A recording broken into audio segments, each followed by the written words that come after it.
ang mabuting balita ng Panginoon ayon kay Lucas. Pagkilala kay Kristo. Sinasabi ko rin sa inyo, ang sino mang kumikilala sa akin sa harapan ng mga tao ay kikilanin din naman ng anak ng tao sa harapan ng mga anghel ng Diyos. Ngunit ang magkaila sa akin sa harap ng mga tao ay kakaila ko rin naman sa harap ng mga anghel ng Diyos. Ang sino mang magsalita laban sa anak ng tao ay patatawarin. Ngunit ang sino mang lumapastangan sa Espiritu Santo ay hindi patatawarin.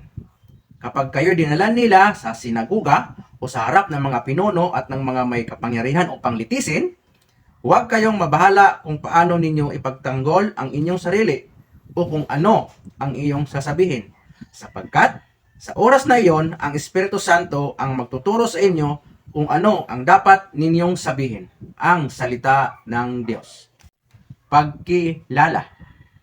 Sa mga pagtitipon at talumpati, laging unang binabati ang mga VIP.